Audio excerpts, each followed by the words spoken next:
challenges. So perfect. Okay. So I'm Bruce Calder. I'm the VP of Consulting Services here at Claigan. I'm going to be talking about where are the PFAS regulations at. They're a bit fluid right now. A bit fluid because the regulation's changing, but a bit fluid is because the understanding by regulators is also changing to a certain extent. And that's creating a little bit of complexity. When people think about PFAS, they go like frying pans. I'm like, well, it's a lot more complicated than that. The average frying pan has, if it's got Teflon coating or PTFE coating, it's got one PFAS material. Your average electronic has 20. So the complexity of what they've got themselves into is a lot more than they ever imagined. And a lot of what they thought from reading headlines and not science papers is a little bit to one side. I do have a graphic here, and I'm sure I've got a little bit of mistakes right now. It's a lot of the deadlines coming up and highlighting a lot of the PFAS related ones. And of course, anybody's seen this before, the solid lines are real deadlines. The dotted lines are projected, and they might change. They haven't necessarily confirmed yet. A lot of this is focusing on 2025.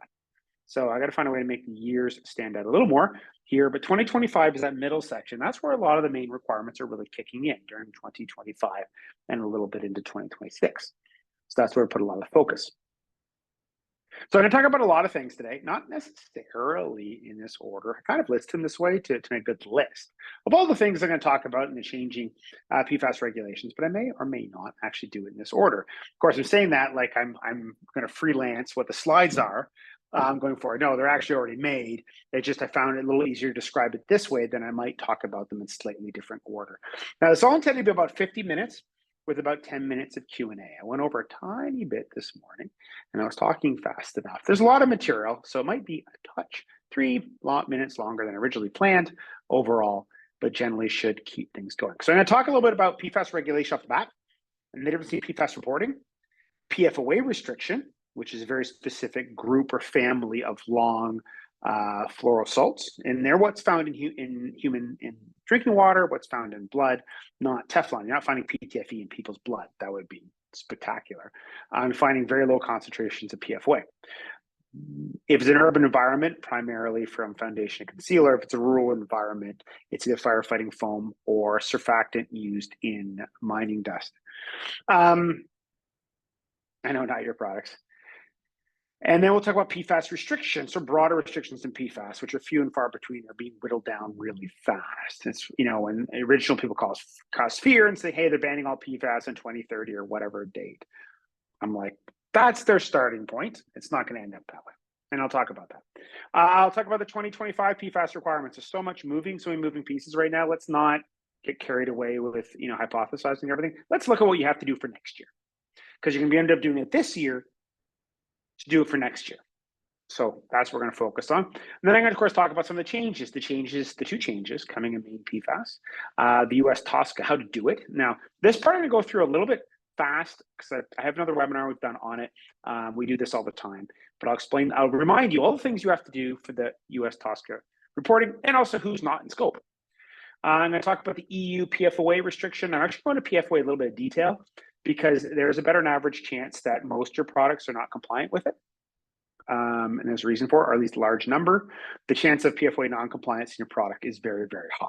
It's not 1 in 4 products, but it's pretty close. In the electronics industry are non-compliant for PFOA. Electronics or medical, pretty common. And I'll explain the 3 reasons why products are above the PFOA restriction limits. I'll talk about the EU PFAS restriction a little bit in brief. I didn't really include as much slides I like on that one, but I'll talk a little bit what's happening to PFAS restriction. We'll just say not a lot. What's happening, and I'll talk about it again later, is there's a couple slam dunks that they're moving forward with, like banning PFAS in cosmetics, like foundation and concealer, which are maybe the #1 source, or were the #1 source until 2021 of PFOA and similar in urban drinking water. It's been phased out almost completely. And that's a good thing to change, and that makes a lot of sense. Everything else is being kicked back to the countries that gave the proposal. So instead of the ECHA trying to sort through all the derogations and requests are saying, okay, Norway, France, Germany, Sweden, whomever, you're the guys who made the proposal. Here's all the feedback. You guys make a new proposal. And then we'll look at that. So it's not going through the usual committee and review. It's literally being, most of it's been punted back to the original writers that maybe this year, maybe next year, they'll come back with a new version, but it's been punted back to the original writers. Canada, I'll talk about the PFAS reporting, such that it is. And I'm going to talk about a much bigger Canadian plastics reporting, which is likely, could be replacing it, is by September of next year, you have to report all of your plastics, the plastics registry, in your packaging and in your electronic products, which include medical devices, for September of next year. I'll explain that one a little bit because they're kind of related. I'll talk about the Canadian PFOA restriction coming, the Australian PFOA restriction, and the Singapore PFOA not really a restriction. They think it is, but it turns out not to be. Sometimes you have to read your own legislation. And that's a bit awkward dealing with the environmental agency. I'm like, I know you think you did, but you didn't. And this is why. And it's a bit of a complicated thing. So I'm going to talk about that. And then Q&A at the end. So if you have any questions, there's a control panel thing we do, Jamie. It's a technical term that you can put questions in, and I'll get to as many as I can at the end. There's going to be a lot of confusion. Here's a lot, because a lot of moving pieces. I'm going to talk about a lot of things, sometimes PFAS related. And then we'll have Q&A at the end. So if you can ask questions. Okay, so first, one grouping. You have PFAS reporting.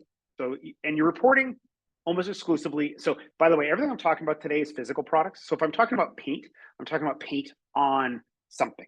The bucket of paint's handled a little bit differently for a lot of these regulations. I'm really talking about articles, physical products. So like for one example, one of the sources of PFOA we find is expanded PTFE, and I'll explain why expanded PTFE is a problem, used for weather resistance in polyester powder coat on metals. You're like, polyester powder coat can have PFOA in it? Yep. A bit half surprise to us. So the PTFE that's in polyester powder coat really doesn't need to be expanded PTFE. It could be normal PTFE. And normal PTFE doesn't have PFOA in it. But sometimes it turns out to be expanded PTFE. And you don't know until you find there's the fluorine in it. And then you measure the PFOA and you find it in the coating. And so we do see that. Even in powder coats and paints, we find PFOA. But you're normally just reporting the PTFE. On physical products, all reporting is around fluoropolymers. PFOA is actually not a reportable for any of the reporting requirements. And you say, well, the TSCA folks say it is. It's a CAS number that's a PFAS, but it doesn't matter. And you're like, well, it's the whole reason they're doing this. I'm like, yeah, but not the way they wrote it. So the way they wrote it for physical products federally is physical products don't have to report byproducts and impurities, only chemicals. So if your physical product, the only reason you have PFOA, it's in one of 3 different fluoropolymer situations. And you only have to report the fluoropolymer, not the PFOA impurity in it. There's actually no field for you to report PFOA as an impurity PTFE, even if you wanted to, in articles. In chemicals, yes, in articles, no. So it ends up being fluoropolymers. They can't say that articles don't have to do impurities. They have to make chemicals and articles the same under TSCA, but there's actually no field for you to do so under the streamlined reporting for articles for TSCA. So you don't actually have to report PFOA whatsoever. Just the PTFE or PFA or fluoroacrylate, it's in. Now, fluoroacrylates, I'll mention a bit later, are kind of funky to report because they don't have a CAS number. And there's a whole reason for that. And so the reporting requirement is a little bit different in every jurisdiction. The big one's coming up, the US EPA for TSCA, for non-medical products, non-FDA regulated. The Maine PFAS is in flux. Let's just say you're probably not going to have reporting in Maine, and I'll explain that in a moment. Minnesota PFAS likely to change like Maine, so pretty well, good chance that 90% of you won't have any reporting requirements in Minnesota either. And then Canada's going to have reporting requirements, and it's supposed to be out last year. And it's maybe this year, but the web page has been taken down. Maybe the plastics registry is replacing it. Don't know. So a lot in flux there. So that's PFAS reporting. That's fluoropolymer reporting. This is the other thing. This is PFOA and longer. This is the PFOA in the long chain perfluoroalkyl carboxylates or perfluorocarboxylic acids, tomato. This is PFOA, which is 8 and longer, 9, 10, 11, 12, 13, 14, etc. Longer versions of it. They're water soluble. They're the fluorosalt that's found in water and in humans and stuff like that. And it's what the UN Stockholm Convention is so concerned about. And that's where all the rules for PFOA come from, by the way, as a persistent organic pollutant. It affects your kidneys. It's about 1,000 times stronger than, up to 10,000 times stronger than your laundry detergent at damage your kidneys. But realistically, your laundry detergent's 1 million times higher concentration. So it's kind of funny. People say, well, laundry detergent isn't a forever chemical. I'm like, well, if you look at the water testing in your city, it's long enough for sure. And it's much worse than PFOA in your water system. But that's another complexity. PFOA affects your kidneys. And so anytime this news article talks about the zillion things it affects, not really. When they do the rat testing, it basically you have a surfactant, usually a protein surfactant A, in your kidneys that does a lot of things. When you have things in your blood and you have to get across your cell wall into your urine to make it go bye-bye, away, pee-pee out, you often have to use different kinds of surfactants in there. Also, surfactants are one of the ways your kidneys handle bacteria, believe it or not. It's like a detergent, it's like your soap. If you put a high grade surfactant in it, like PFOA, it starts to affect the protein surfactants in your kidneys, causes kidney damage. Your kidneys are your poison filter. They are your end all and be all for most of your health other than cancer. So you're looking at if that, your cancers go sideways, and that's Alzheimer's and heart attacks and stroke and a bunch of other funness. So that's what PFOA's problem is. It's like your laundry detergent. That's why you don't do the Tide Pod Challenge. Not really Tide's problem there. They don't really tell people to eat those things, obviously. But it's why you don't want lots of surfactant in your body. And the surfactants affect your kidneys because your kidneys use surfactants to do a whole bunch of important things that make you go. Literally. So the PFOA, that's why it's being regulated, and it's persistent because it lasts around a while. However, your laundry detergent lasts long enough, just not forever. So it's currently banned under EU REACH and POP. The PFOA is under POP. The longer versions are under REACH, just to be inconvenient. Australia POP bans them in 2025. Canada is banning them about the same time period. They're just usually unnecessarily complicated and usually late with it. And restricting something and being late is probably not a negative issue for you. It just takes longer. What's really happening is a lot of the countries who signed up to the Stockholm Convention have committed really to get everything in place by 2025, and they're making up for lost time. Australia has 8 or 10 different substance restrictions kicking in between 2025 and 2026, almost all related to the Stockholm Convention. So dichlorine plus and deca-BDE and SCCPs and PFOA and long-chain PFCAs, all of those are coming up. So Australia, which had basically the only thing they regulated was asbestos, is now over the 2025 and 2026 creating a lot of substance restrictions. Singapore theoretically bans PFOA, but not really, and I'll explain it. It's a bit surprised to them too, which is always going to be amusing. And then California Proposition 65, PFOA, and the one longer version, PFNA, are under Prop 65, but it's really hard to get enough human exposure of it. It basically has to be prolonged human contact. And even still, if PFOA is inside PTFE, PTFE is completely water resistant. It's really hard to get PFOA out of it. We tried exposure testing. The stuff, when you have a material that completely repels water, it's hard to show, that sweat takes it out. I mean, you can add some oil to it, but unless you add a surfactant, a detergent, like PFOA, you're not getting the PFOA out of it. So it's in Prop 65, but I wouldn't worry about it too much for physical products. Wearables, yes. Everybody else, not really. It just doesn't come out. So, and then PFAS restrictions. This is banning fluoropolymers. This is the whole point behind banning PFAS, which are fluoropolymers, is because science is hard. This is based on reading the headlines and maybe the opening paragraph, if they're lucky, of the news reports. And even if you go on the science paper, a lot of the journalists are good enough to point to the science paper that has some headline that says some twisted thing, like PFAS in women's blood in Singapore linked to infertility, which is quite a frightening thing. You can see why the journalist says, hey, the science guy said it. I said it. Well, a lot of the science in this space, especially publishing papers, is very much like the Kardashians. You're doing it for the clicks. You're doing it for the headlines. You're doing it for the notoriety. So the entire strategy on, Kim Kardashian promoting the new cosmetics line is not really any different. Actually, it's probably very similar to a lot of the science paper you see coming out. Same whole idea. They need grant money. They need notoriety. They need to be published. They need, to appear on TV or end up in newspapers. It's not that different, actually. Sorry for anybody that it seems like no, that can't be true. The science community can't be at all like Kardashians. Oh, it's very much similar. The ones you see. There's a lot of science that isn't, but the ones you see are. They need the grant money, they need the notoriety, they need the funding, and so they need the press. So, and if you go into like the Singapore one, which is a fantastic one, we say, hey, PFAS in women's blood supply linked to infertility. Sort of. It's very misleading. What it is, I'm like, PFAS, like they're finding Teflon in people's blood? No, it's the PFOA family. Okay, I'm with you on that. And they say women, and it's basically a correlation, women with higher PFOA counts in their blood supply. And it's not just PFOA. The most linked one is PFDA, and that's the 10 length version. women with higher PFDA concentrations in blood have lower fertility. I'm like, PFDA, it comes from one source in humans, foundation and concealer. So you're basically saying women with the biomarker of heavy makeup use have lower fertility. It is a very different headline. So, but to get to that point, not everybody reads through the science papers to get to that point. I had a neighbor come 3-4 days ago. He's like, "Hey, you might be the right person to ask," and very much turns out I am. What do you use for frying pans? I'm like, Teflon, PTFE. He's like, really? They're PFAS. I'm like, we test all the time. We have a lab. The frying pan Teflon has no PFOA in it and doesn't degrade into it. Even when you heat it, it's actually a 3 other situation. It's a very different situation to create it. Probably the most biocompatible material you're going to deal with is the frying pan. It's the safest thing, especially not the aluminum underneath. Aluminum is bad news. It's the reason you need kidneys. Your kidneys filter out the dissolved aluminum. As you get older and your kidneys stop working as well, more of the dissolved aluminum gets through. The Al3 plus binds the same binding site as iron in your brain cell, suffocates the brain cell, creates a neurofibrillary tangle, and creates the enjoyment of dementia.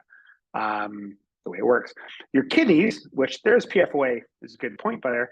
If your kidneys are functioning, you're filtering out. As you get older and your kidney function goes down, you stop filtering the chemicals, aluminum in particular, that cause Alzheimer's. That's why it's more of an aging thing. Alzheimer's is a race. It does your healing outrun the damage done. And there's a certain point where your kidney function goes down, you don't heal as fast as you get older, where the damage outruns your ability to heal.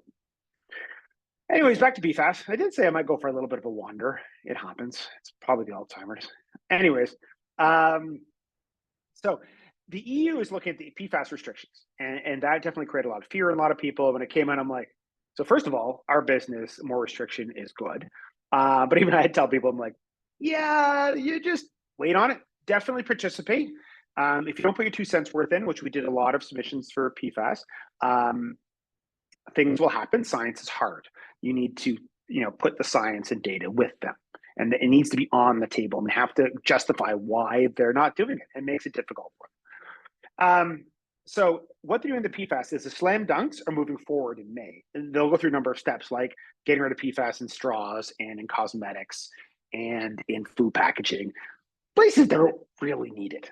Food cook surfaces, sure, they actually is a good reason to have it. But like when we got to talk, so we had a lunch and learn. We do a lot of internal education. We do a lot of complicated things. We're also very operationally sound. So sometimes our operational procedures, we explain what what the heck we're up to, and then here are all the procedures we're up to. And we often get people together at lunch, it traps them together, and we feed them so they have to listen.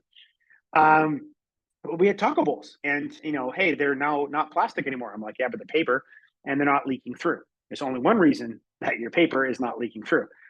Fluorocoated or wax, but normally it's fluorocoated. And we have a lab and it's fluorocoated. It's fluoroacrylates. Probably not the best thing to have in food contact, actually. They do degrade into PFOA.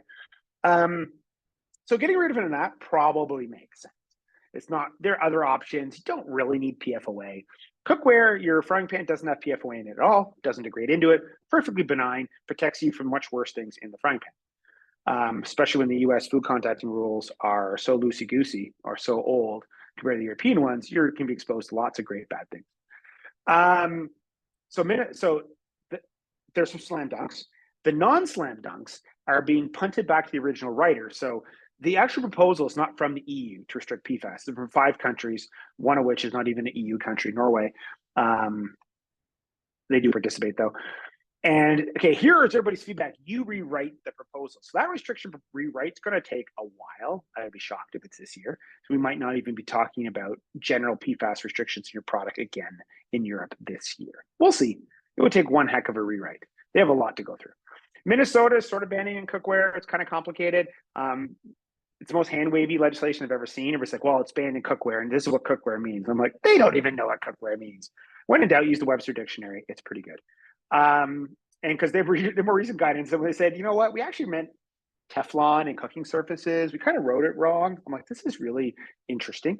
So in Minnesota, the ban on PFAS is either going to be food contact surfaces only, or it's going to be just cooking surfaces. So it might be as broad as, so in the coffee machine, the whole coffee machine might be out. If they do, some might argue it's all the food contact surfaces like the basket and the tubes. Fine, it might be those. But your average coffee machine uses fluoro wiring in around the heater and the display because normal wiring can't handle the temperature around the heater, so they have to use fluoro wires. Perfectly normal inside. You're not touching it. Hopefully, you're not opening the top of your coffee machine and licking the electronics. That would be a bad idea, just as a general advisement. So it's not what it's intended to do. So we're going to see also state level restrictions on a lot of the slam dunks, cosmetics, menstrual products, straws. It's kind of funny when the paper straws are just horrendous. They don't work at all. And if you had a paper straw that works, it's because they fluoro-coated it. The fluoro-coated paper straws work fine. They're perfectly water resistant inside. It's kind of funny how that all worked out. Generally, if you're going to paper stuff, and they're like, hey, it works really well, it's because they fluoro-coated. So they're not using polyethylene or polypropylene for the straws anymore, but they're using paper with a fluoro coating, and that's how it works. Or if you don't, and it drives me nuts. I mean, as much as I really did like the Starbucks Frappuccino, like the little Java chip ones, with the paper straws, you try to suck one up, the whole thing kind of falls apart, and you end up with this weird accordion like Snake ate 3 rats straw, and you can't do anything. It's quite depressing. When they were being phased out, we definitely got our own collection of plastic straws. Funny thing is plastic straws are still allowed in most jurisdictions if you can justify they can be reused. So if you can clean them, they're quite fine. So the PFAS restrictions, if you do, nothing really important is going to happen to most people, except for cookware and cosmetics and a few other folks for a while. They're going to have to rewrite. They're rewriting the whole thing. Basically, ECHA said, you know what? This is not our problem. You're the writer. You wanted this. You rewrite all the Maine sections. So good luck with that. Maine is just cookware, either food surfaces or cooking surfaces, and the rest are very, very product specific. That's for fluoropolymers. So Maine, I'm going to talk about the Maine change in the Maine PFAS reporting. There are 2 big changes at work. This page is not particularly helpful. You know what I really should do is, if I can say there's 2 changes, I should have the 2024 amendment to legislation be number 1, and the currently unavoidable uses one being number 2, because that would probably help. And you're probably looking at it and it says, hey, non-consumer electronics in the middle. What does that mean? Yeah. So on the next page, I'll actually tell you useful things. But basically, the way Maine works is different than larger jurisdictions. So imagine in the rare case that U.S. makes some federal legislation. Sorry about the laugh there, but for a variety of reasons, it's hard to pass federal legislation in the U.S. When they do, like Dodd-Frank or TSCA, there's some high-level rules in the legislation that make it all legal, but then they provide rules and responsibility to either a commission or an agency to write the real rules.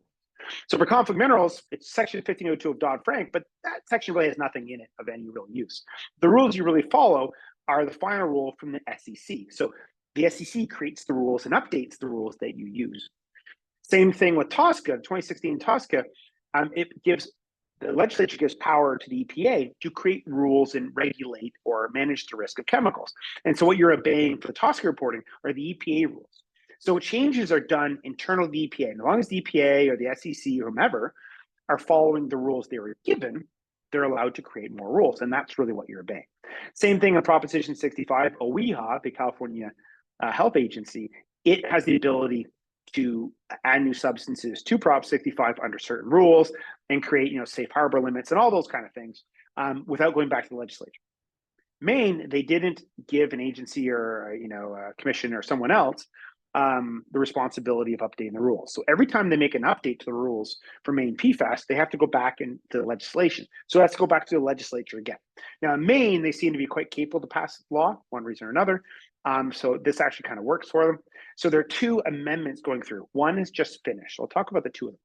So this one's just gone through. It was just signed by the governor April 16th or so.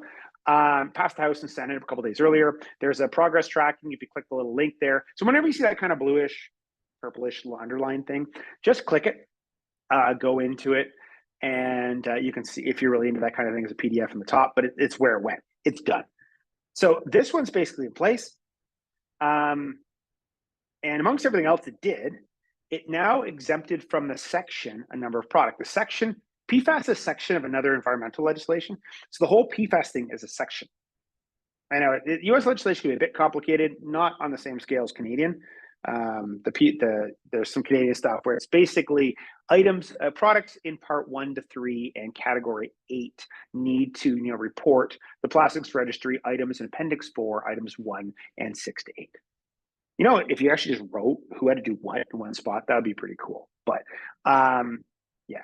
So in the US styles, they've exempted a number of products from the scope of the entire PFAS legislation. From the section, the PFAS, the section, and there's a link there to the new updated section. Example, medical devices are now out of scope of everything. So this isn't like, hey, they're not part of the restriction, they're out. They're not included whatsoever in the whole thing. No reporting, no restrictions. So medical devices, for example, are out. Non-consumer electronics and laboratory equipment are out. I love how semiconductor components are out. I'm like, really interesting. Ask the legislature, is a capacitor a semiconductor component? They'd say probably. They wouldn't know the difference. It isn't really, but it really meant to be. It's really kind of both. Oil and gas is not out of here. I think somebody completely missed that one. So this, by the way, there was basically a consultation in February, March in Maine around currently unavoidable uses. This doesn't include any of that yet. This is previous advocacy. So a lot of the comments by oil and gas and food processing and all that never made it into this one. So this will probably be updated again. But basically, non-consumer electronics and laboratory equipment are out. That's most of you guys. Now, if you're still making, imagine you're still making a consumer tablet. Okay. What do you have to do left? So the reporting side changed. Reporting, by the way, is called notification there. You only have to report PFAS uses if your product is still in scope, which most are not anymore. But if you're still in scope, it's only if you're using a currently unavoidable use of PFAS, which there aren't right now. So that's the next amendment in May or so. There's going to be another, which is this month, theoretically. There's going to be a list of what they're proposing for currently unavoidable uses. They're not the final version. Once they become final, they'll have a date where you have to report. So the original reporting date was Jan 2025. That one's gone. They did a strike through on that one. It'll be depending on the new amendment. Once the currently unavoidable uses are published, they'll have a date where they have to be reported, which is not likely to be January 2025. So the actual Jan 2025 date is out. And again, if your product's out, you're out anyways. You can move on to other things. But if you're still in, you only have to report currently unavoidable uses, and not until they figure out what they are. When you do, you're going to have to describe your product. Well, you describe your product family. You don't describe every refrigerator. You just have refrigerators. And then the purpose of the PFAS, electrical insulator or flame retardant anti-drip or whatever its use is, the amount of PFAS by CAS number. It's really awesome. You make fabric because you use fluoroacrylates and they don't have a CAS number. And that surprises the regulators. Yeah, one of the absolute main uses of PFAS does not have a CAS number. So a lot of the reporting is kind of a little sketchy. Name and address, the manufacturer and contact person, the currently unavoidable use identity. So like ROHS exemptions, there could be numbers. So it's going to be like currently unavoidable use 23. And then that's what you have to put in there, and a fee payment. And they'll be in the next main amendment. And that one still might be amended because they're going to try to digest what everybody asked for and try to put it in the list of what they think is acceptable. We'll see where that goes. So with all the complexity, I like to focus on 2025. So 2025, pretty well, Maine PFAS reporting is off the books. There is a possibility that some products might have it in late 2025, not very likely, but it should be after the federal. So the federal one's going to come first.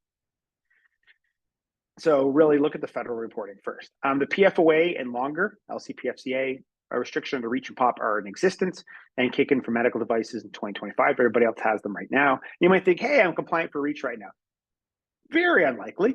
Some of your products might be. You might got lucky. And I'll explain why most of them are not. Australia is banning PFOA except for medical products. So in the US and Australia federally, the legislation for PFOA is in their like EPA Department of the Environment type section. And medical devices are regulated by whatever they're, the FDA in the US and basically Australian FDA. They're regulated separately. So if you're going to regulate a substance in the US or Australia, for medical device, it has to be regulated by the FDA. Since this is all EPA related, medical devices are not in scope of the PFOA restriction in Australia or the reporting requirement. I'll bring that up again later.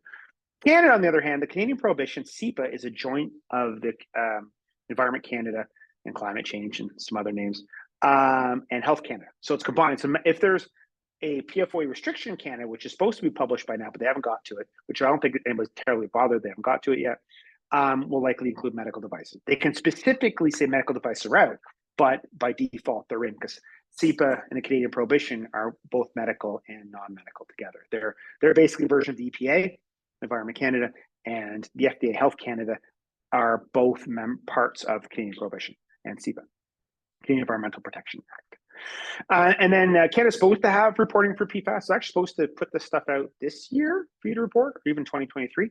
However, the new plastics registry, which I'll talk about in a moment, may be circumventing it. So instead of just reporting your fluoropolymers, you're going to have to report all of your plastics in your product. It's a little bit different. That's by September of next year. Okay, so a little bit of details about US PFAS reporting, since it's probably going to be the first reporting requirement, which is May 8th for larger companies over 120 million, and for normal sized companies, smaller companies, November 12th, 2025. And that's the deadline for reporting. Now, there are a number of companies that are out of scope because PFAS are chemical substances, and in the listing in the EPA rule, it says it requires persons that manufacture, including import, or have manufactured these chemical substances. These chemical substances for this rule are PFAS.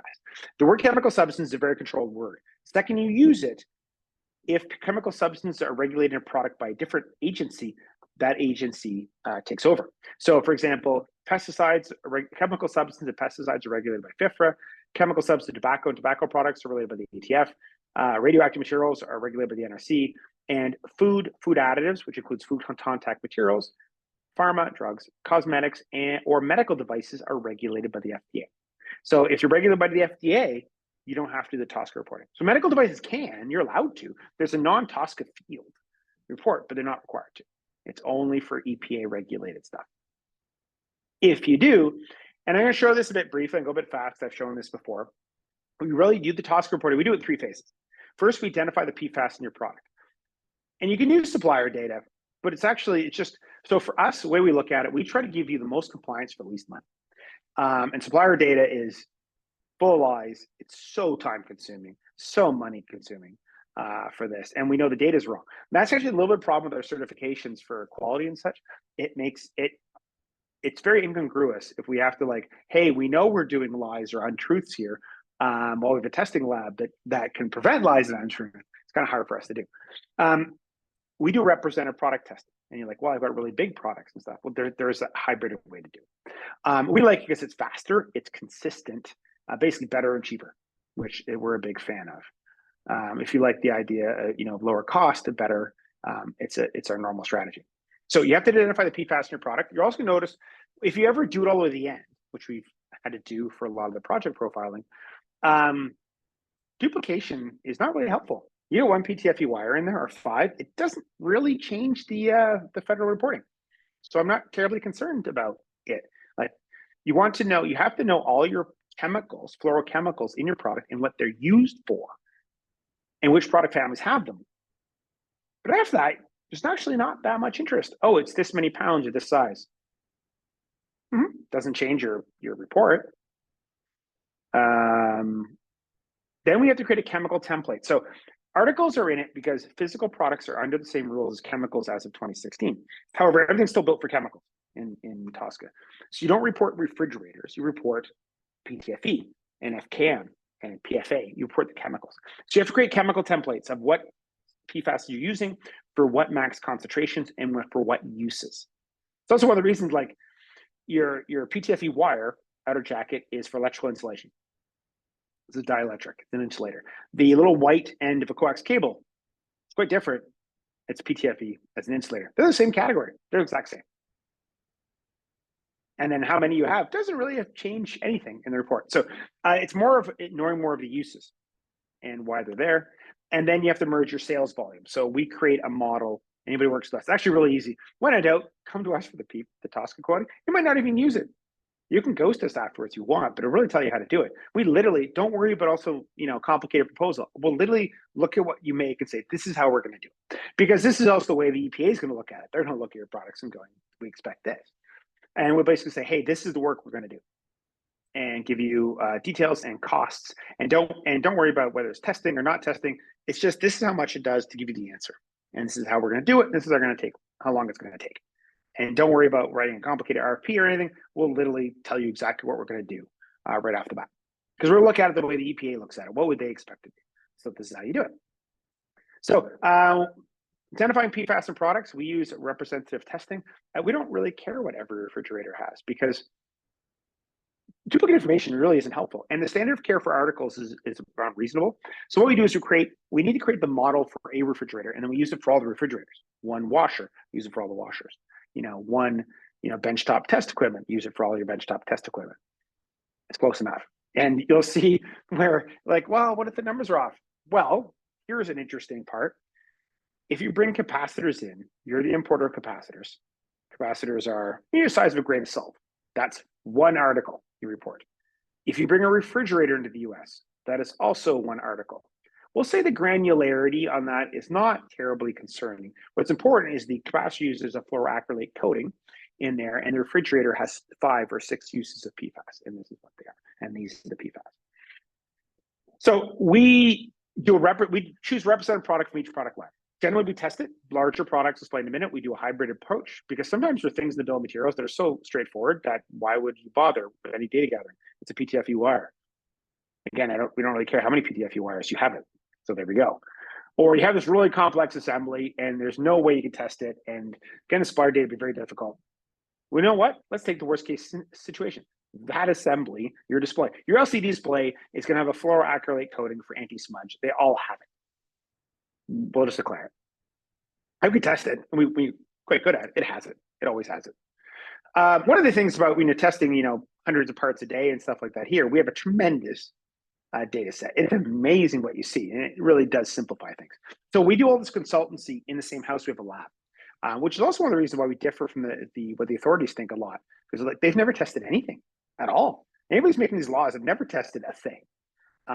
In the PFAS side, maybe soil if they're lucky, maybe drinking water. They take the drinking water testing and try to apply it. They can't even tell where the drinking water PFOA in the drinking water comes from. We can. It's blatantly obvious from the sample, because when the PFOAs exist in the family, they come in groups and they're very specific reasons. Because the way PFOA is in chemicals or physical products, there are patterns. PFOA itself is not normally used, actually. It's usually something else is degraded into it, and that degradation tells you what it was, because there's tons of other things that are there too. So it's also way more accurate supplier data. We like better, lower effort, cheaper. Faster with time certainty. We'll do it, but it's also a lot faster, and you'll know when the date is.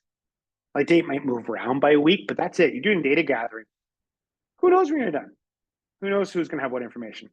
And then it's not like, and one of the big things this makes this different than ROHS, you just can't get the data and say, I'm fine. You have to get the data, and then you have to make something of it. Also, we do testing. Our data set is very consistent, which makes it so much easier to merge together. A much easier process for federal or state requirements. For big products, you're like, well, I make a truck. Awesome. We're not going to test the whole truck.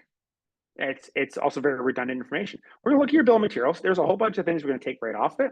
And it's a couple of things, if they aren't blatantly obvious, we'll say, hey, we just need to test one of these, one of these, and one of these. I'm not worried about the rest. This will give you enough data. But big thing is duplicating information is not that terribly useful. We've tested some very large things for very specific reasons. After a while, the data is pretty redundant when you're doing reporting and declarables. A lot of your PFAS uses are obvious. Use this type of lithium battery. It has this in it. It always does. It's part of its chemistry. It's a zinc oxide battery. It has a PTFE vent. It has to, because the air, you get the air in and out without letting the water in now. So on and so forth. It's so much easier. So we have a very strategic way. Anything you make, hey, I make something this big. Awesome. I make things that are this big and that big and trucks. Awesome. Here's the answer. And just come to us and we'll tell you exactly how we're going to do it. And you can ghost us afterwards if you want to, but we'll tell you exactly how we're going to do it. Make your life a lot easier. Yeah, it's funny, a salesperson, who would like to, offer you services, telling you could ghost them. Meh. High school. Yeah. No, it's not a problem. We're a big fan of doing the most compliance for the least money. So the idea is, here's a really good idea. You might not take us up on it, but here's a really good idea. This is how much that good idea costs. So then you have to create a chemical template, because you have to report PTFE. You don't report trucks or refrigerators federally. You report PTFE. It's a legacy thing, because this is all built for chemicals, but articles are in because articles are able to escape free if the chemical work got done outside the US. So it's like PTFE and fluoroelastomer and PFA. So you create chemical templates. This is what you're declaring for PTFE and its uses. This is what you're declaring for fluoroelastomers. This is what you're declaring for PFA. Then you have to merge it with your product volumes. And so what we normally need for you, this is what we're going to do. The only thing we need from you is your number of units you sold by product family. And what we do when we create a chemical template, it might not be terribly obvious in the top right. We create for each chemical template at PTFE, what each product family, refrigerators, washers, test equipment, I don't know, face shields or masks or something. Each product family, based on the representative product, what's the percent chance they have this chemical in it? Say 100% of the time they have it, or this line never has it because it's just face shields, they don't have PTFE in it. And the fourth product line has it most of the time, we'll say 3/4. So then you provide us your volumes of number of items sold, and close enough is fine. And if you only have 1 year, you know for sure, use that year and then scale it by revenue for the previous years. Close enough is fine. You'll find when the numbers merge, what comes out the other end is a bit hard to pull apart. So they're more interested in like order of magnitude, hundreds, thousands, 10,000s. They're more interested in the function. I'm using this electrical insulator. I'm using it as a seal. I'm using it for these reasons. Is it 1,400 or 1,700? That's not very interesting to them, because also a capacitor is 1 and a refrigerator is 1. The 1 is pretty,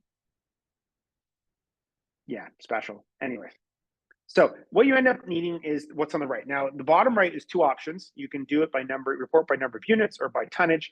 It should be in pounds, not kilograms. It's a bit of a Canadian affectation. This is the US here, it's pounds. You know what's funny for those why does Canada metric? It's because it's not because we were different. It's because we want to be the same as everybody else. So the US was going metric. We said, okay, fine. If the US is going metric, we'll go metric. So it's like when you change daylight savings. You guys are going to change daylight savings? Fine, we're going to change daylight savings. So the US is going metric? Fine, we're going metric. We bought all the changes, paid for everything, and then, like usual, things have trouble going through the US legislature, and the conversion to metric stalled and stopped.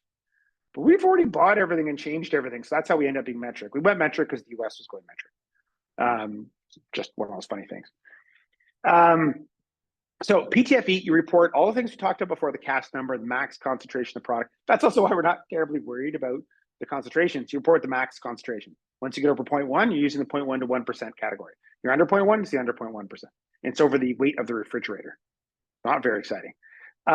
There's some process and industrial sector and product category codes. Honestly, as physical products, you have maybe 3 choices. Everything that's gray, by the way, on the right is a pull-down menu in the TSCA database in CDX. What are the functions and what percent of your PTFE use, for example, is as an insulator, flame retardant, lubricating agent, seal, etc. And then what's your total either number of units sold or pounds or tons per year. And depending on what you're doing, you might make different decisions. You're selling refrigerators, you may be able to say 1,200. As opposed to somebody who's importing capacitors, they're like, well, it's 10 million, which isn't really fair because the refrigerator guy gets to say 1,200, and our 10 million capacitors is close to the weight of 2 refrigerators. Or I think they say, well, it's like 3.5 pounds of fluoroacrylate. We're going to say 3.5 pounds, not 10 million units. So you have different options. That's why we provide both, because sometimes, in this case, you're looking at what's the difference between saying 2,900 units or 1,700 pounds. Meh. So you pick which one, and close enough. So this is basically what you're reporting. That's in database. We put things in Excel because humans like Excel, but you basically just report these fields. Really straightforward. Canada will have PFAS reporting. Theoretically, it was supposed to start in 2023. Now they're saying, hey, it was going to start in 2024, but the web link where there's going to be a Section 71 survey, it's been taken down. So we'll see. So theoretically, but maybe not. I don't know. It might also be replaced by the plastic registry, which I'll explain later, which you have to report all your polymers and rubbers and epoxies, not just the PFAS. And it's wrapped up in there. Now, as much as that is reporting, I've been talking about the PFOA restriction. PFOA restriction is your biggest non-compliance problem or risk for restricted materials by a country mile. There is no other substance that presents such a significant risk for your product to not be compliant right now as PFOA. There's nothing. Phthalates, DHP, lead, it could be there, but the percent chance is not even remotely comparable to the PFOA risk. These are the forever chemicals that are found in drinking water in humans. They're more the problem child. However, the reason they're in your physical products is completely unintentional. Every time I write up, they say, hey, they add PFOA in to do this, that, and the other thing. No, they don't. They never add PFOA to anything. It's a degradation product of 3 different, very specific situations. It's never there on purpose. But it's in tens of millions of products a year. It's in most laptops, hard drives, tablets, water-resistant electronics, winter gloves, endoscopy, medical devices. It's everywhere. And it's banned in Europe right now, except for medical devices and invasive medical devices have until 2025. And it's banned in Australia in July of 2025, except not medical devices. In Canada, it's planned for 2025. We'll see. They're all banned at 25 parts per billion. And all of this comes from the Stockholm Convention, where, for the reasons we're going to talk about in a minute, we submitted derogations to them, and we'll hopefully see draft response in May, because it's unintentionally in a lot of things. And companies need time to fix it. And sometimes is it even worthwhile? It doesn't come out. It's internal. Is that really a big deal? And it's in a lot of materials. Expanded PTFE being the biggest problem. So we expect to see some feedback. And when the Stockholm Convention decides to do it, everybody else is doing it because of the Stockholm Convention. It'll become the rule in the EU, in Australia, Canada, Singapore, etc. So there are 3 different sources of PFOA. All of these, the majority of the time, they have PFOA in them at a banned level. And you can't have these products. ePTFE is the biggest problem. ePTFE is like ePTFE filters on top left, hydrophobic filters. So imagine you have, and it's not that company, but it's like Kleenex. You get a Pelican case, and I'm not saying Pelican per se, but a Pelican case, they have a little vent in the front. That vent is ePTFE vent. It 90+% of the time has PFOA. It's banned. PTFE tape, 90% of the time is PTFE banned. Those little PTFE tubes, the flexible ones, vast majority of the time have PFOA. And all of those situations, 80-90+% of the time, they are non-compliant. So the way you see in electronics, for example, is like, well, I don't really use PTFE tape or filters. Do you have a power supply? Go to the power supply, look at it. It's often, it's a big transformer, and it's kind of black phenolic type or PBT, polybutyl terephthalate plastic around it. It's got a copper winding. It's got this yellow polyester tape. And it's got these copper wires coming out of it. And those copper wires have these transparent, flexible tubes on it. Because of the temperature, those are flexible PTFE. PTFE is hard, like your frying pan. The only reason they're flexible is they're expanded PTFE. And what happens in expanded PTFE, I'm going to go a little bit fast, is you have to fracture it using vulcanization, either E-beam radiation or similar, to make it into smaller pieces. Long is rigid, smaller is flexible. They fracture it randomly. You end up with they're all the same size here, but in reality, they end up being every size of a polymer. They reconnect in random directions. They turn a solid PTFE into a rubber. Because it's cheaper and faster to do it in air as opposed to vacuum, less power, less time, less energy, you end up with some of the fragments reacting with air, and you see in the top right, it randomly forms every single size of perfluorocarboxylic acid, PFOA family, from 4 to 14. And so it's really common in hydrophobic filters. We see like 90% of the time, PTFE tape 80-90% of the time. And this is from one of the main manufacturers of PTFE seals. They're really good. They let us share this information. Basically, years ago, this is one of the major suppliers of PTFE powder for PTFE tape. And they said, hey, we need to be PFOA free. And they said, no problem. We'll be under 200 parts per billion. And they came back, well, the rule is 25. And so a year later, they came back, we're under 25 parts per billion. And so the seal manufacturer's like, okay, have you always been below? What happened here? They're like, no, the process of rubberizing it or fracturing it creates PFOA and the rest of the family. We can now, and this is why there's an exemption change for irradiated PTFE micropowder, they can remove it. They can actually extract the PFOA back out of it. But that takes time and effort and energy and money. So the more expensive PTFE is fixed. But they're like $15 a kilogram. If you want the cheaper one from India, like $7 a kilogram, no. And India is a specific source for this sort of thing. And then they went out and measured other people's ePTFE tape. By the way, you're like, oh, I use PTFE tape, not ePTFE. No, your PTFE tape is ePTFE. PTFE is rigid, does it bend? ePTFE. It's same cast number, but they're chemically, structurally quite different.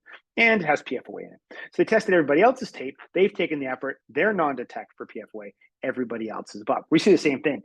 We see the occasional PTFE tape, which is really ePTFE, that passes, but it's really rare. It's maybe 10 to 20% of PTFE tape. If you have PTFE tape in your product anywhere, you have a majority of the time you're non-compliant right now in Europe. PFA polymer, very inconvenient name. Now it came first before oxoalkane polymer, named PFA, is before PFAS was used. It's a very particular wire type. It's almost guaranteed the majority of people watching right now will have PFA polymer within arm's reach. It's one of the main wires from your processor to your monitor in your laptop or in your tablet, Or if you have a coffee machine, it's one of the few wires that can handle the heat and be flexible from the display around the heater. It's basically a flexible high temperature wire. Silicone wire is flexible and high temperature, but it's too thick to go in dense electronics. PTFE is inflexible. PVC can't handle the temperature, so they use PFA. PFA is a side chain polymer. I'm speeding along because of limited time. That fractures. That side chain is the PFOA family. It can be made with smaller side chain, which does not degrade into PFOA. So the reason PFAS are forever chemicals is carbon fluorine. It's a very strong bond. It doesn't break down. It's like riveted together. A carbon-oxygen-carbon bond fractures easily fractures. That piece comes off, reacts with air, water, and that creates PFOA family. Now you can get it with shorter chain versions, and they're still relatively flexible. That side chain gives it the flexibility, but they have the same CAS number. So the PFA with long side chain and short side chain are the same CAS number. So it's a little more difficult to specify. And it's very common for your laptop in front of you to actually be non-compliant for PFA. It's a really big problem that we're trying to address with the UN and the EU and so on and so forth, saying, hey, it's fixable. It's just not fixable immediately. And there are tens of millions of products for this. If you're using PFA wire, half the time, it's probably the lowest failure chance, half the time you're non-compliant, which is still incredible. The chance of our part being non-compliant for ROHS is like 0.2%. Chance of being a PFA material being non-compliant for POP or REACH is like 50%. So it's very different. Tape, 90%. Last one is fluoroacrylates, the most common, probably one of the most numerous. It's the fluorocoating for fabric. It is, so when you put PTFE on a frying pan, it's PTFE powder that you ramp up to 400 degrees Celsius. It melts, it fuses to it, creates a solid PTFE. You can't put PTFE powder on your winter gloves and ramp up to 400 degrees Celsius unless you want a little bonfire. So they have to use a fluoroacrylate. Fluoroacrylate is acrylic paint. It's only acrylic paint. With every so often, the polymer has a side chain attached with an ester, and it has a weak carbon-oxygen-carbon bond. That carbon-oxygen bond fractures, and then the fluoro piece, which gives it the water resistant, breaks off and becomes the PFOA family. Now, this can also use shorter length versions of itself, but on average, it doesn't. We were having a discussion with the Canadian government. They said, hey, look, we've got stuff from industry. They said they're all Oikotech certified, and nobody has any PFOA anymore. I'm like, challenge accepted. So we tested every kid's winter glove on the Canadian market in 2024, and they all have PFOA family. So that's also the only difference between having a lab and testing stuff and being a regulator. And like, well, that's not what the consultation, like one fabric guy responded to you and they have Oikotech certified stuff. It's not average. That's very, very, very specific. Okay, so what do you do if you're above 25 parts per billion? Well, you're non-compliant. However, we did submit exemption requests allowing up to 2 ppm in most situations. There's a bunch of specific situations. If you know your ppm level, then you can point to the derogation request and then you continue shipping. If you don't know, it doesn't apply to you and you can be stopped ship at any time. Actually, the biggest penalty in Europe is not doing the work you need to do. If your lawyer says, well, if we know, we have to tell somebody, that is the death penalty. If they ever find out you did that, they will penalize you so your balance sheet hurts. That's how to make sure you never do that again. If you're doing the right thing and point to the derogation, there's no penalty. The only thing they can penalize you to if you're doing the right thing is how many kilograms of PFOA. We're talking parts per billion. There is no kilograms of PFOA. So the only thing you can be penalized is not knowing. Don't do that. That's a very, very, very, very, very expensive, high risk thing to do. They'll punish you enough that you would see it on your balance sheet. That's how they would punish you. If you're doing the right thing, as long as you weren't hurting anyone, there's a lot going on. And try to prove you can hurt somebody when you have a total bunks, all your products, 50 milligrams of PFOA, not going to happen. Last two, Singapore POP, they supposedly banned PFOA. They did, but they didn't. They don't even know they didn't. It's kind of funny when dealing with their environment agency. So basically they say, hey, this part, under the note, by the way, 21, this part applies to hazardous substance specified in the first column of part 1 of the schedule. It'll make more sense. So if you're in column 1, if a substance in column 1, banned, except if in column 2, it says why it isn't banned, or it's in a material in part 2. It's like it's banned, except for 2 reasons why there's an exemption. So let's take Dechlorine Plus, PFOA, and UV320, all Singapore banned, POPs, all UN Stockholm Convention. And their environment agency says, hey, PFOA is banned. I'm like, yes, it is. And they're like, well, there's nothing in the second column, so there's no exemption for it. Agreed. However, in part 2, the other exemption criteria, plastics are exempted and rubber is exempted. That's the only place we find PFOA outside paint on fabric, outside floral coatings. So PFOA in PTFE coatings and inside rubber, they're all allowed.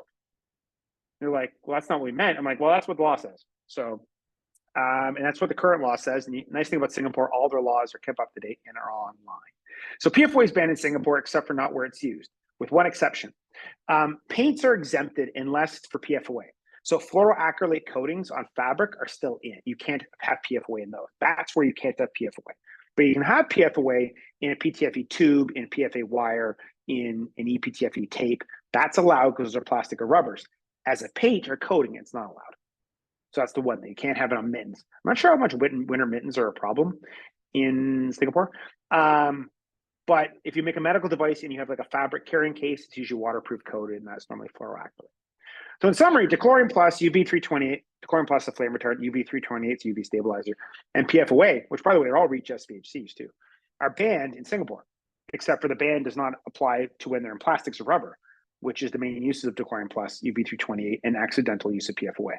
It's all confusing, especially for them, but it's very clear in the legislation that the restriction for PFOA does not extend to PFOA in rubbers or plastics. They can change the legislation, that's fine, but they haven't done so. Last one, Canadian Plastics Registry got announced last week, Friday, April 20th. This is a very big deal. So Canada in Ottawa, where I am right now, they host the UN meeting on plastic waste. And in that, as expected, they've been warning for a while, there's a plastics registry that you have to report all of your plastics in your electronics and in your packaging. And it's in very certain single-use or disposable plastics. For electronics, these are all the categories that have to report their plastics. This is the ROHS categories in Europe. If your product would be in scope of EU ROHS, it's in scope of the plastics registry. It's that simple. Single use or disposable, it's very few things. It's like food service, personal hygiene, and then some disposable masks and gloves. It's not like I have a medical device and I have disposable tubes. That's not in here. Only the electrical medical devices are in scope. So you have to report in 2025, September 2025, for your products imported in 2024 into Canada, the plastics in your packaging, the specific single-use or disposable plastics, which are few and far between, and in your electronic equipment. And you have to report your information is true, your business identity and address. I know it's Canadian legislation is written oddly. It's not really the important things, but that's the order. The identity of each resin, and they don't use the 1, 2, 3, 4, 5, 6, 7 for this. It's like 25 different categories. Is it virgin, recycled, or biodegradable? What's the total quantity of each resin in kilograms, and what's the method used to quantify the above? And I'm going to go into a lot more detail in the webinar a week from now. We're going to explain how we do this. And we actually do this to a very similar process as the TSCA. We identify the plastics in representative electronics, and we map those against the entire sales. And even inside the representative product, we're not going to do a PhD thesis on all the plastics of your circuit board. We've done the PhD thesis on the plastics circuit board, and we create a model, and that we weigh your circuit board, and then we apply the model for average plastics to it, or your display, or your wire and cabling. Then we create a reporting template for each representative product. Then we take your representative product, map it against your volume of imported products in that family, which will give us the total in kilograms or tons of plastics of each type, and report that. And the granularity is a little bit odd, where the non-recyclable thermoset plastics are all one bucket. So silicone rubber, PTFE, the epoxy used to make your circuit board are actually the same plastic for this report. It's kind of funny. Low density polyethylene, high density polyethylene are two separate ones, but virtually all the thermosets, so PTFE, nitrile rubber, EPDM, silicone rubber, circuit board epoxy, are actually all the same reporting category. They're all merged as one volume. So if they want any fluoro data, they're not going to get any, because all the fluoros are other thermoset resin. So that's not going to help. So we have another webinar next week on it. I'm going to go into a lot more detail. When in doubt, feel free to ask. We're happy to help. And again, 2025 is what I'm, as much as this is changing, a lot of this webinar is about changing PFAS and me telling random stories sometimes. Looking at 2025, you have the PFOA restriction. That is your biggest non-compliance risk of all restricted materials by far. US TSCA PFAS reporting, we're the best in the world. We can handle it all for you. Australia's banning PFOA also, except for not medical devices. Canada's expected to, but they'll always be late. And Canada's supposed to do PFAS reporting, but they haven't really got to it yet. But the plastics registry has been announced. So you have to do the plastics reporting in electronics in your packaging and your packaging, not just packaging for electronics, anybody's packaging, and in electronics by September 2025. So I'm going to answer questions now. Should be up in a control panel. I'm going to bounce around for a second. Perfect. So the Q&A is up. There we go. A whole bunch of extra ones. Okay. What are the most common PFAS reported in the REACH SPHC list? None. The PFAS, the REACH SPHC, PFAS, PFOA, and similar are never in sufficient quantity unless you're in makeup to report it as REACH SPHC. However, in terms of a REACH restriction, it's the entire PFOA family. Because when PFOA exists, it's because the whole family exists. So it either exists because it's fracturing from irradiated or vulcanized ePTFE, so it's got every size. So it's got every single one you possibly can have. Or it's from PFA, where it's broken off the side. And then it's got, depending on the length, it has a range, depending how long the side chain links are. And the fluoroacrylate, they are affected by the length, but they're actually degradations from a fluoroacrylic. So you'll get also, you'll get the PFOA family, but you'll get the one stage higher, which is the fluorotelmer, which is what's breaking off. And then you'll also often get the fluoroacrylate part, the whole piece breaks off, and all three will exist. And we see all three of them in fluoroacrylate coatings. We see the fluoroacrylic monomer, we see the fluorotelmer, which is one level degradation. And when the fluorotelmer degrades, we see the PFOA family. They all degrade into PFOA, but we see them all separately. For US EPA reporting, what if we're only importing articles that may contain PFAS substances, PFAS chemicals as substance itself?